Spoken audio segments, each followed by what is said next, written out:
Hello everyone. तो इस video में हम चाबहार परियोजना से स्टार्ट करेंगे। देखिए, चाबहार परियोजना से इंडिया को ड्रॉप कर दिया गया है ईरान के द्वारा। पहले इंडिया का प्रोजेक्ट था, इंडिया ने बहुत ज़्यादा इन्वेस्टमेंट किया था इसमें। ये आपका ईरान में एक पोर्ट है चाबहार, इसको डेवलप करने के लिए। अगर इसका लोकेशन आप मैप में देखेंगे तो इसके जस्ट बगल में पाकिस्तान में ग्वादर पोर्ट है और इसको चाइना के हेल्प से इसको डेवलप किया जा रहा है। ठीक है, तो बहुत ही स्ट्रेटेजिक लोकेशन पे था, बट ईरान ने इंडिया को बाहर कर दिया और ईरान ने ये जो है एलिगेशन लगाया इंडिया के ऊपर कि फंड्स में जो है इंडिया के द्वारा बहुत ज़्यादा देरी की जा रही थी कंटिन्यूअसली, तो इसलिए जो है इंडिया जो है इस प्रोजेक्ट से बाहर कर दिया गया है। ठीक है, अब देखिए 2016 में भारत और ईरान के बीच चाबहार पोर्ट से अफगानिस्तान सीमा पर जाहेदान तक रेलवे लाइन बिछाने का समझौता हुआ है। ठीक है, तो जाहेदान कहाँ पे है? ये आपका जो है अफगानिस्तान में है।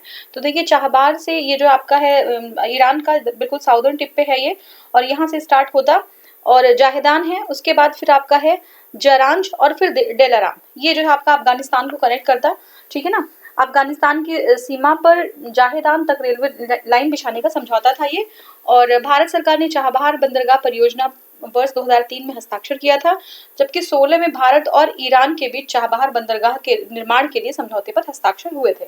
ठीक है ना, अब इसमें देखिए एक स्टेक होल्डर अफगानिस्तान में था, तो जो है ये मीटिंग हुई थी, इसमें अफगानिस्तान के जो प्रीमियर थे, जो प्रेसिडेंट थे, उन्होंने भी पार्टिसिपेट किया था। ठीक है ना, जो अशरफ गनी जी हैं, तो ये जो है आपका ये डॉक्टर अशरफ गनी भी जो है इन्होंने पार्टिसिपेट किया था। बायलैटरल जो है मीटिंग हुई थी इंडिया और ईरान के प्रेसिडेंट हसन रूहानी की। ठीक है, लेकिन ये जो है अब जो ये ट्राइलेटरल ट्रांसपोर्ट ट्रांजिट कॉरिडोर था, इसको जो है क्या कर दिया गया है, इंडिया को इससे बाहर निकाल दिया गया है। तो ये पूरा इशू था। नेक्स्ट हमारा टॉपिक है इंडोनेशिया का हिंद विश्वविद्यालय। ठीक है, हिंद नहीं है, हिंदू है। ठीक है, इंडोनेशिया का हिंदू विश्वविद्यालय देख लेते हैं। इंडोनेशिया में सुग्रीव के नाम पर, ठीक है, किसके नाम पे? सुग्रीव के नाम पे पहला हिंदू विश्वविद्यालय खोला गया। इंडोनेशिया के राष्ट्रपति जोको विदोदो, ठीक है, जोको विदोदो बोलते हैं, के राष्ट्रपति विनिमय के अंतर्गत बाली द्वीप के, ठीक है, बाली द्वीप के देनपासर, ठीक है, बाली द्वीप के देनपासर स्थित हिंदू धर्म स्टेट इंस्टीट्यूट संस्थान, यानी कि हिंदू धर्म स्टेट इंस्टीट्यूट को इंडोनेशिया का प्रथम हिंदू विश्वविद्यालय घोषित किया है। किसको किया है?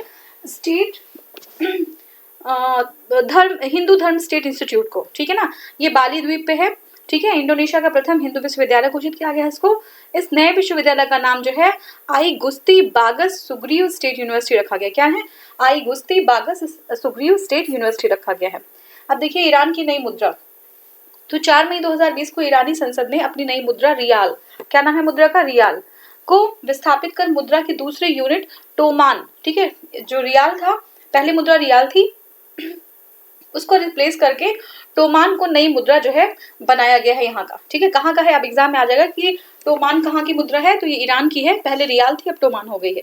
ठीक है, नई व्यवस्था में प्रत्येक टोमान का मूल्य 10,000 रियाल के बराबर होगा। ठीक है, तो एक टोमान जो है 10,000 रियाल के बराबर होगा।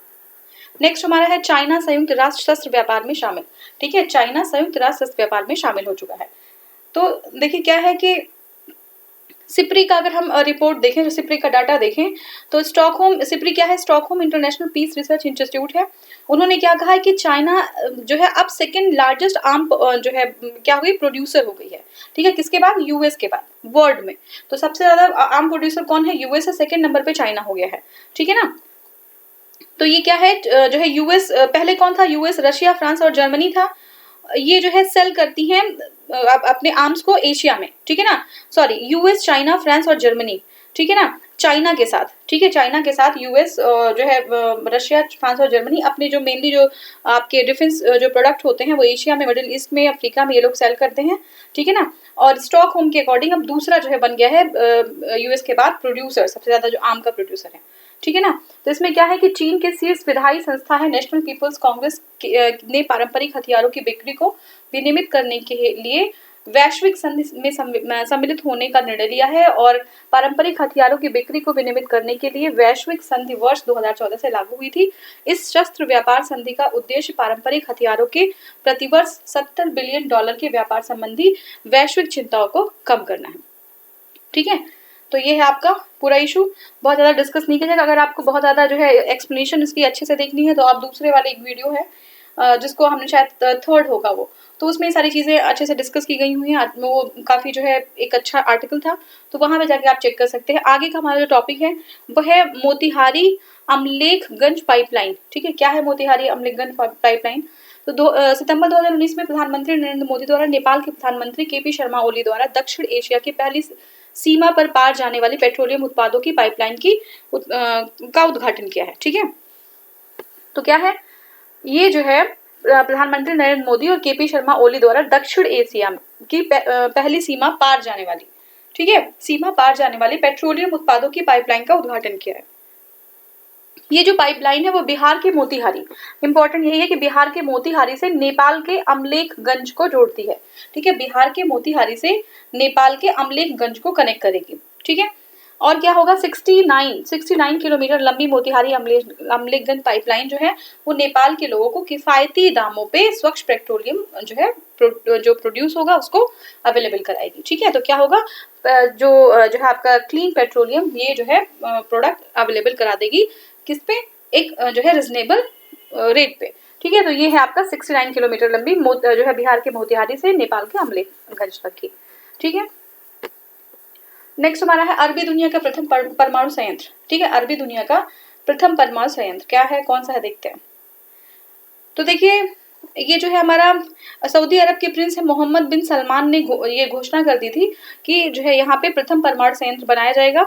ये किस लिए, मतलब किस पर्पज से बनाया जा रहा है ये अभी क्लियर नहीं है। तो जो संयुक्त अरब अमीरात ने आबू धाबी में 12 का परमाणु, याद देख लीजिएगा 12 का, ये जो है अरबी दुनिया का प्रथम है, संयुक्त अरब अमेरिका का है, 12 का परमाणु संयंत्र स्थापित करने का फैसला किया है। इस परमाणु संयंत्र का निर्माण कोरियाई विद्युत ऊर्जा निगम, ठीक है, किसके द्वारा किया जाएगा, कोरियाई विद्युत ऊर्जा निगम के द्वारा किया जा रहा है। इस रिएक्टर में कुल 4 जो है रिएक्टर स्थापित किए जाएंगे, 4 रिएक्टर टोटल स्थापित किए जाएंगे जिनकी कुल क्षमता होगी 5600 मेगावाट। कितनी होगी, 5600 मेगावाट होगी। ठीक है, अमेरिका ने इस प्रोजेक्ट पे आपत्ति जो है ऑलरेडी आपत्ति जता चुका है। ठीक है, और नेक्स्ट हमारा है सागर पहल। ठीक है, क्या है सागर मतलब का फुल फॉर्म देखिए, security and growth for all in the region. क्या है, security and the growth for all in the region. भारतीय प्रधानमंत्री नरेंद्र मोदी द्वारा सर्वप्रथम 2015 में अपनी मॉरिशस, ठीक है, कब कहाँ पे, 2015 में अपनी मॉरिशस की यात्रा के दौरान नीली अर्थव्यवस्था पे, कहाँ पे, नीली अर्थव्यवस्था पे ध्यान केंद्रित करने के लिए बनाया गया एक सिद्धांत है। कौन सा है, सागर। ठीक है, किसके लिए, 2015 में जब मॉरिशस में गए थे तो ब्लू इकोनॉमी पे जो है फोकस करने के लिए एक सिद्धांत बनाया गया है। यह एक समुद्री पहल है जो हिंद महासागर के क्षेत्रों में भारत की शांति, स्थिरता और समृद्धि सुनिश्चित करने के लिए हिंद महासागर क्षेत्र को वरीयता देती है। ठीक है, तो जो है हमारा इंडियन ओशन क्षेत्र में वो जो है वरीयता देती है कि हिंद महासागर के जो आइलैंड्स हैं, जो कंट्रीज हैं, वो जो है पीसफुली स्टेबिलिटी के साथ और प्रॉस्पेरिटी के साथ किस तरीके से आगे बढ़ सकते हैं। तो ये जो है कहाँ का है, ये मॉरिशस में इनकी जो पहली जो है सर्वप्रथम पहली बार मॉरिशस में 2015 में यहाँ वहां से जब वो गए थे तो वहीं पे नीली अर्थव्यवस्था जो है वहीं से जो है ये घोषणा की गई थी। और हमने अभी देख लिया कि नीली अर्थव्यवस्था क्या है। सागर का फुल फॉर्म देख लीजिएगा, security and growth for all in the region. फिर हमारा क्या है, एक विश्व एक सूर्य एक ग्रिड कार्यक्रम। ठीक है, क्या है, one sun one world and one grid. ठीक है, तो one sun one world one grid आपका भी जो है, अगर आपने इसको देखा होगा टीवी वगैरह में, तो नरेंद्र मोदी जी बहुत सारी रैलियों में कहते दिखे हुए हैं कि ये जो है इंट्रानेशनल एक जो है प्रोजेक्ट है, बहुत बड़ा प्रोजेक्ट है। एक प्रोजेक्ट ऐसा है कि जैसे मान लीजिए ये हमारा ग्लोब है और ग्लोब के जो है ये हमारा इक्वेटर है, ट्रॉपिक ऑफ कैप्रिकॉन और ट्रॉपिक ऑफ कैंसर। ठीक है, इनके बीच में जो हमारा सन है वो बहुत तेज यहाँ पे चमकता है, बहुत ज्यादा यहाँ पे जो है यहाँ पे एनर्जी बहुत ज्यादा रहती है। ठीक है, टेम्परेचर रहता है, तो यहाँ पे जो है सोलर ग्रिड जो है सक्सेसफुल रहेगा। तो साथ में अब देखिए यहाँ पे क्या है कि अगर किसी एरिया में जो जहाँ पे जो है ये सोलर पैनल्स वगैरह सक्सेसफुल नहीं हो पा रहे, सक्सेसफुल मतलब क्या है कि उनका जो है प्रोडक्शन ज़्यादा नहीं हो पा रहा, क्योंकि वहाँ पे सन रेज की जो अवेलेबिलिटी है वो कम है। ठीक है ना, वहाँ पे सन रेज कम पड़ते हैं, ठंडा प्रदेश है।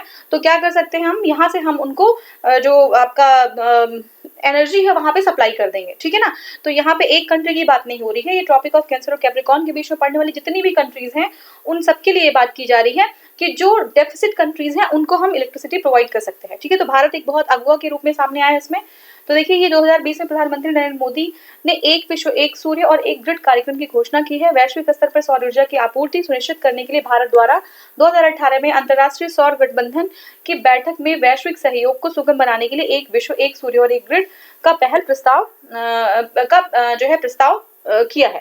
ठीक है, अब देखिए इसका उद्देश्य विभिन्न देशों में स्थित नवीकरणीय ऊर्जा स्रोतों को परस्पर संबद्ध करने का एक वैश्विक परिस्थितिकी तंत्र का निर्माण करना है। ठीक है ना, तो पूरे विश्व के लिए है ना, इसमें जो है जो देश हैं जो है नवीनीकरण ऊर्जा के क्षेत्र में काम कर सकते हैं, उनको जो है जोड़ने का एक तंत्र बनाने का, एक ग्रिड बनाने का काम किया जाएगा यहाँ पे। ठीक है, पश्चिम एशिया और साउथ ईस्ट एशिया के 140 से अधिक देशों के मध्य संसाधनों को साझा करने की वैश्विक सहमति का निर्माण करना है यहाँ पे। ठीक है, तो ये पूरा आपका था। हाँ, अब देखिए नेक्स्ट हमारा है सप्लाई चेन रेजिलियंस समुत्थान पहल क्या है। सप्लाई चेन रेजिलियंस इसको कहते हैं समुत्थान पहल, वो क्या है, तो देखिए चलते हैं इसको। देखिए यहाँ पे अंतर्राष्ट्रीय व्यापार के संदर्भ में सप्लाई चेन रेजिलियंस पहल एक ऐसा प्रस्ताव है या पद्धति है जो किसी देश को यह सुनिश्चित करने में मदद करता है कि वह कुछ गिने चुने आपूर्तिकर्ता देशों पर निर्भर रहने के बजाय कई देशों के समूह के से व्यापारिक गठजोड़ कायम कर अपनी सप्लाई चेन में जो है जो उस टाइप में प्रेजेंट जोखिम है, ठीक है ना, उसको सीमित कर सके। अगर एक ही कंट्री वाले हम चाइना पे डिपेंडेंट हैं, ठीक है, चाइना के साथ अगर हमारे कोई डिस्प्यूट हो जाता है या फिर ट्रेड रिलेटेड ही डिस्प्यूट हो जाता है, अगर हमें वहाँ पे कुछ हमारे जो है गुड्स पे जो इस तरीके से जो है टैक्स वगैरह अप्लाई कर दिए जाते हैं कि हमारा गुड वहाँ पे जाके बहुत ज़्यादा महंगा हो जाता है, तो हम वहाँ पे डेफिसिट में रहेंगे, हमेशा हम सरप्लस में नहीं रह पाएंगे, ट्रेड डेफिसिट में रहेंगे हम। तो ऐसी कंट्रीज एक ही कंट्री पे हमें डिपेंडेंट ना होकर हमें डिफरेंट कंट्रीज पे अपने एक्सपोर्ट को हमें वर्सेटाइल बनाना रहेगा। ये जो हमारा सप्लाई चेन रेजिलियंस है, यानी कि हम एक देश पे डिपेंडेंट ना होके हम कुछ देशों को जो है हम टारगेट करें। ठीक है, तो ये पूरा है। अब देखिए हाँ, तो जैसे मान लीजिए अभी कोविड-19 की प्रॉब्लम है ना, और ये जो है बहुत सारी कंट्रीज हैं, जैसे अमेरिका है, ठीक है ना, ऑस्ट्रेलिया है, तो ये लोग जो है और जो है I5 की बात करें तो ये सब कुछ कंट्रीज हैं जो है उनकी इंटेलिजेंस एजेंसीज इस पे जांच करने की बात करी कि आखिर में कोविड-19 कहाँ से आया, क्या हुआ। तो बहुत सारी ऐसी कंट्रीज हैं जो चाइना से अपना मैन्युफैक्चरिंग, अपना सर्विस और जो भी चीज़ हैं वो हटाने की बात कर रही हैं, ठीक है ना। तो अगर एक ही देश पे डिपेंडेंट रहेंगे और देश से अगर जो है हमारा संबंध अगर सही नहीं बनता है तो हम जो है हमेशा डेफिसिट की कंडीशन में रहेंगे। इसलिए हमें डिफरेंट कंट्रीज पे हमें इसके लिए जो है क्या करना चाहिए, आश्रित रहना चाहिए, ठीक है ना। तो हाँ, आर्थिक अपनी सप्लाई चेन जो जोखिम है उनको सीमित करके अपने देश में आर्थिक गतिविधियों को जारी रख सकें, ठीक है। तो क्या है, प्राकृतिक आपदा जैसे ज्वालामुखी विस्फोट हो गया, सुनामी हो गया, भूकंप है, यहाँ तक कि वैश्विक महामारी और कृत्रिम यानी मानवजनित संकट जैसे सशस्त्र संघर्ष के कारण किसी राष्ट्र विशेष से महत्वपूर्ण चीजों एवं आवश्यक सामग्रियों की आपूर्ति में बाधा डाल सकती हैं। अब चाहे कोई भी, चाहे मतलब आपका आर्म रिबेलियन हो गया, ठीक है, और ये जो है कोई भी कृत्रिम महामारी हो गया, कृत्रिम कोई प्रॉब्लम संकट उत्पन्न हो गया, मानव जनित हो गया, है ना, वैश्विक महामारी है, ज्वालामुखी हो गया, सुनामी, तो इन सब चीजों से हमें जो है अगर वो कंट्री प्रोन है इन सब चीजों से, तो हम जो है वहां पे हमारा जो ट्रेड है वो जो है क्या हो जाएगा, प्रभावित हो जाएगा वहां पे, ठीक है। तो ये जो है हमारे ट्रेड को, हमारे जो है आपूर्ति को उसमें बाधा डाल सकती है, जिससे गंतव्य देश की आर्थिक गतिविधियां भी प्रभावित हो सकती हैं। तो इस नवोन्मेषी पहल के पेशकश जापान ने वैश्विक महामारी को कोविड-19 के बढ़ते प्रकोप और चीन तथा अमेरिका में बढ़ते व्यापारिक तनाव से उसे सप्लाई श्रृंखला पर बढ़ते खतरों को मद्देनजर रखते हुए की है। तो किसने की है, पेशकश जापान ने की है। पहली बात तो कोविड-19 की प्रॉब्लम, दूसरी बात है कि चाइना और अमेरिका का जो ट्रेड वॉर चल रहा था उसको देखते हुए जो है ये जो है जो हमारा सप्लाई चेन जो श्रृंखला है उसकी जो है बात जो है किसने की है, जापान ने की है। इस पहल को भारत एवं ऑस्ट्रेलिया को सहयोगी पार्टनरों के रूप में शामिल करते हुए एक त्रिपक्षीय व्यापार पद्धति के तर्ज पर विकसित किया जाएगा, ठीक है। तो जापान होगा, ऑस्ट्रेलिया होगा और जो है इंडिया होगा, ठीक है। त्रिपक्षीय जो है ये आपका व्यापार पद्धति के तर्ज पर इसको डेवलप किया जाएगा। नेक्स्ट हमारे तुर्कमेनिस्तान बना विश्व व्यापार संगठन WTO में पर्यवेक्षक, ठीक है। तो देखिए तुर्कमेनिस्तान जो है जिनेवा स्विट्जरलैंड में WTO मुख्यालय में स्थायी जो है निवास स्थापित करने के लिए करने और इसकी कार्यवाही की निगरानी करने में सक्षम है, ठीक है। तुर्कमेनिस्तान व्यापार निकाय के साथ औपचारिक संबंध स्थापित करने वाला अंतिम पूर्वी सोवियत गणराज्य भी बन गया है, ठीक है ना। ये अंतिम है, बाकी सारे लोग पहले ही जो है ज्वाइन कर चुके थे, ये अंतिम जो है ये यूएसएसआर का पार्ट था तुर्कमेनिस्तान, और अब जो है ये क्या है, ये WTO का जो है क्या बन गया है, पर्यवेक्षक बन गया है तुर्कमेनिस्तान, याद रखिएगा नाम तुर्कमेनिस्तान, ठीक है। तो ये जो है लास्ट जो है मेंबर है जो यूएसएसआर के विघटन के बाद जो है WTO को ज्वाइन कर रहा है, ठीक है। 5वें आभासी सत्र के दौरान यह पर्यवेक्षक का दर्जा इसको दिया गया, ठीक है। सागर विजन क्या है देख लेते हैं। भारत सरकार द्वारा 2015 में नीली अर्थव्यवस्था यानी कि ब्लू इकोनॉमी को ध्यान देते हुए क्षेत्र के सभी के लिए सुरक्षा और समृद्धि यानी कि security and growth for all in the region SAGAR vision की शुरुआत की है। ठीक है, कब की है? नीली अर्थव्यवस्था पे ध्यान देते हुए 2015 में security and growth for all in the region की जो है इसकी विजन की शुरुआत की गई है। ये समुद्री पहल है जो हिंद महासागर क्षेत्र में शांति, स्थिरता और समृद्धि सुनिश्चित करने के भारत के प्रयासों को प्राथमिकता देती है। सागर शब्द प्रधानमंत्री नरेंद्र मोदी द्वारा 2015 में कहाँ पे? मॉरिशस में, अभी हमने डिस्कस किया था, मॉरिशस की यात्रा के दौरान नीली अर्थव्यवस्था पर ध्यान केंद्रित करने के लिए किया गया है। ठीक है, नेक्स्ट हमारा ब्रिटेन ने भारत में 3 मिलियन पाउंड का इनोवेशन चैलेंज फंड लॉन्च किया। क्या है ये? तो देखिए 17 अगस्त 2020 को यूनाइटेड किंगडम ने भारत में 3 मिलियन पाउंड का, किसने? यूनाइटेड किंगडम ने भारत में कितना? 3 मिलियन पाउंड का इनोवेशन चैलेंज फंड, ठीक है, इनोवेशन चैलेंज फंड जो है क्या किया है? लॉन्च किया है। ठीक है, इनोवेशन चैलेंज फंड लॉन्च किया है कोविड-19 और जलवायु परिवर्तन से निपटने के लिए। ठीक है, किसके लिए? कोविड-19 और जलवायु परिवर्तन से निपटने के लिए उद्योगों और शिक्षाविदों में भारतीय वैज्ञानिकों का समर्थन करने के लिए। ठीक है, पहली बात तो कोविड-19 से जलवायु पर जो क्लाइमेट चेंज है, ठीक है, हमारे जो है इंडस्ट्रीज हैं, हमारे जो है शिक्षाविद हैं, उनको सपोर्ट करने के लिए भारतीय वैज्ञानिकों का समर्थन करने के लिए यह फंड लॉन्च किया गया है। इस फंड ने कर्नाटक में, कहाँ पे? कर्नाटक में आर्टिफिशियल इंटेलिजेंस क्लस्टर्स, ठीक है, कहाँ पे? कर्नाटक में आर्टिफिशियल इंटेलिजेंस क्लस्टर्स और महाराष्ट्र में भविष्य की गतिशीलता क्लस्टर को से जोड़ने के लिए इनोवेटर्स को आमंत्रित किया है। तो याद रखिएगा इसको।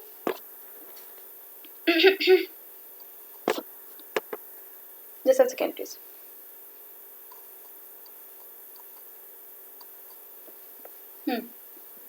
तो देखिए कर्नाटक में आर्टिफिशियल इंटेलिजेंस क्लस्टर, ठीक है, आर्टिफिशियल इंटेलिजेंस क्लस्टर और महाराष्ट्र में भविष्य की गतिशीलता क्लस्टर से जोड़ने के लिए इनोवेटर्स को आमंत्रित किया है। ठीक है, यह पहल यूके भारत टेक साझेदारी के निर्माण, किसके लिए? यूके भारत, ठीक है, यूके भारत टेक साझेदारी के निर्माण में मदद करेगी। ठीक है, यूके इंडिया टेक भागीदारी 2018 में भारतीय और ब्रिटिश प्रधानमंत्रियों के द्वारा शुरू की गई थी। ठीक है, अब नेक्स्ट हमारा है I5 कंट्रीज। ठीक है, I5 कंट्रीज कौन है? तो देखिए I5 कंट्रीज कुछ ऐसी कंट्रीज हैं जो है देखिए इंटेलिजेंस में इनका बहुत बड़ा योगदान है I5 कंट्रीज का। ठीक है, तो ये समूह ऑस्ट्रेलिया, कौन कौन सी कंट्रीज है इसमें देख लीजिए, ऑस्ट्रेलिया, न्यूजीलैंड, ब्रिटेन, अमेरिका। ठीक है, Australia, New Zealand, Britain, Australia, Canada, New Zealand और ब्रिटेन, ये जो है और अमेरिका। ठीक है, ऑस्ट्रेलिया, कनाडा, ब्रिटेन, न्यूजीलैंड और अमेरिका, ये 5 कंट्रीज हैं। इसमें इनके गठबंधन का मकसद चीन पर नजर रखना है। ठीक है, चीन पर नजर रखना और उससे जुड़ी खुफिया जानकारियों को आपस में साझा करना है। चीन को रोकने और हिंद प्रशांत सागर में उस पर नजर रखने के मकसद से अब अमेरिकी कांग्रेस समिति इस गठबंधन में भारत, जापान और दक्षिण कोरिया को शामिल करना चाहती है। तो I5 में जो है अमेरिकी जो कांग्रेस समिति है वो किसको भारत को, जापान को और साउथ कोरिया को जो है इसमें शामिल करना चाहती है। ठीक है ना, तो ये हो गया। अब देखिए इसमें अगर I5 की बात करें तो देखिए ये सुप्रा नेशनल इंटेलिजेंस ऑर्गेनाइजेशन है। मतलब क्या है कि इनके जो प्रीमियर्स हैं, इनके जो है प्रेसिडेंट्स हैं या इनके जो बड़े बड़े जो है लेजिस्लेटिव पोजीशन पे जो लोग हैं, ठीक है ना, उनसे भी बिना जो है अनुमति के ये अपने अकॉर्डिंग, अपने विल के अकॉर्डिंग काम कर सकते हैं। तो इनका जो रूट होता है वो बहुत ही कहीं ज़्यादा डीपली रूटेड होता है। जो बड़े बड़े डिप्लोमेट्स होते हैं वहाँ पे कहीं होता है, और ये जो है उनकी बातें हैं, ये परमिशन इनको लेना बहुत ज़्यादा ज़रूरी नहीं होता कि कोई अगर जो है इनको कोई प्रोजेक्ट है इनका, तो उस पर जो है बहुत ही ज़्यादा कंपल्सरी है कि परमिशन ले रहे हों। समझ रहे हैं ना, मेरा कहने का मतलब है इनको स्वायत्ता बहुत ज़्यादा दी जाती है। तो I5 जो कंट्रीज है जो इंटेलिजेंस ग्रुप है एक, ठीक है, इंटेलिजेंस ग्रुप है, ये इंटेलिजेंस अलायंस कह सकते हैं इन 5 कंट्रीज का। ठीक है ना, तो ये जो है क्या करती है, ये ट्रस्ट सप्लाई चेन को जो है ट्रस्ट सप्लाई चेन क्रिएट करने की बात करें, इसलिए जापान और आपका इंडिया और साउथ कोरिया को जोड़ने की बात भी कर रहे हैं। ठीक है, तो ये हो गया हमारा। अब देखिए इंडोनेशिया के माउंट सिनाबुंग ज्वालामुखी में विस्फोट। ठीक है, तो देखिए 400 साल तक निष्क्रिय रहा, और उसके बाद जो है 2010 में पहली बार भड़का था, उसके बाद फिर इग्नाइट हुआ था 2013 में, और फिर से 2020 में जो है ये इस तरीके से इसमें विस्फोट हुआ है। ठीक है ना, तो इंडोनेशिया के माउंट सिनाबुंग ज्वालामुखी में पुनः विस्फोट हो गया है। यह ज्वालामुखी 400 साल तक निष्क्रिय रहा और हाल ही में वर्ष 2010 में 2014 में इसमें विस्फोट हुआ था। पैसिफिक रिंग ऑफ फायर में है ये, ठीक है ना, पैसिफिक रिंग ऑफ फायर में है, जो ये एरिया पड़ता है जो आपका है इंडोनेशिया, और जिसमें 120 से अधिक सक्रिय ज्वालामुखी है। माउंट सिनामुंग इंडोनेशिया के उत्तरी सुमात्रा में, अब ये इंपॉर्टेंट है, कहाँ पे है ये, उत्तरी सुमात्रा में है, ठीक है, उत्तरी। बाली में क्या था, बाली में अभी हमने जैसे बताया था कि बाली में जो है क्या अभी डेवलप किया गया है, तो वो जो है एक्चुअली स्टैब्लिश किया गया है, ठीक है। तो वो बताइएगा मुझे कमेंट सेक्शन में, ये सुमात्रा में है, जो इस पैसिफिक रिंग ऑफ फायर में जो माउंट सिनामुंग है ये आपका सुमात्रा में है। तो देखिए पैसिफिक रिंग ऑफ फायर प्रशांत महासागर का एक प्रमुख क्षेत्र है जहाँ पे ज्वालामुखी विस्फोट और भूकंप आते हैं। दुनिया में लगभग 90% भूकंप इसी क्षेत्र में आते हैं, और ring of fire plate tectonics का प्रत्यक्ष प्रमाण है, डायरेक्ट जो है एविडेंस है प्लेट टेक्टोनिक्स का, ठीक है। तो नेक्स्ट हमारा है, भारत ने 10 लोकोमोटिव को बांग्लादेश को सौंपे। एक्चुअली बांग्लादेश काफी टाइम से डिमांड कर रहा था, और बांग्लादेश जो है ये जो है इंडिया से खरीदना चाह रहा था, ठीक है, लेकिन इंडिया ने इनको 10 लोकोमोटिव्स विदाउट जो है मतलब किसी जो है ऐसा नहीं है कि उनको पैसे लेके, ये उन्होंने ऐसे ही 10 लोकोमोटिव्स बांग्लादेश को दिए, अपने रिलेशंस को मेंटेन करने का एक जो है एक आप देख सकते हैं कि किस तरीके से इंडिया जो है बांग्लादेश की तरफ हाथ बढ़ा रहा है। 27 जुलाई 2020 को भारत ने अपनी नेबरहुड फर्स्ट पॉलिसी के तहत बांग्लादेश को 10 रेलवे लोकोमोटिव सौंपे, ठीक है। भारत ने बांग्लादेश की जो पीएम है शेख हसीना को देश में ब्रॉड गेज, ठीक है, ब्रॉड गेज डीजल इंजन उपलब्ध कराएं, ठीक है, ब्रॉड गेज डीजल इंजन उपलब्ध कराएं। और उनकी भारत यात्रा के दौरान प्रतिबद्धता जाहिर की थी कि हम उनको उपलब्ध कराएंगे। हैंड ओवर इवेंट को वर्चुअली आयोजित किया गया था, और इसमें भारतीय विदेश मंत्री एस जयशंकर ने, रेल मंत्री पीयूष गोयल और उनके बांग्लादेशी समकक्ष ने भाग लिया था। तो देखिए ये आपको बताना कि कहाँ से जो है ये एक्सपोर्ट किया गया था, किस जगह से और कहाँ पे ये पहुंचा, ये आपको कमेंट सेक्शन में बताना, हमने ऑलरेडी डिस्कस किया हुआ है। दूसरी बात ये है कि जो है लोकोमोटिव्स हैं, ब्रॉड गेज लोकोमोटिव्स जो इंडिया ने उनको उपलब्ध कराए हैं, इनकी लाइफ अभी 28 साल, आई थिंक 28 साल जो है और थी, ठीक है, वो इंडिया के लिए थी, और इंडिया ने इसको जो है उनको दे दिया। हमने अभी अच्छा ये आपको कमेंट सेक्शन में बताना है कि हमने किस कंट्री से ब्रॉड गेज के लिए हमने समझौता किया है कि वो हमारे लिए बना के देंगे, तो कौन सी कंट्री जिससे इंडिया ने समझौता किया है, ठीक है। ये हो गया एयर बबल क्या होता है, ये हम नेक्स्ट वीडियो में कवर करेंगे। Thank you so much for watching, thank you.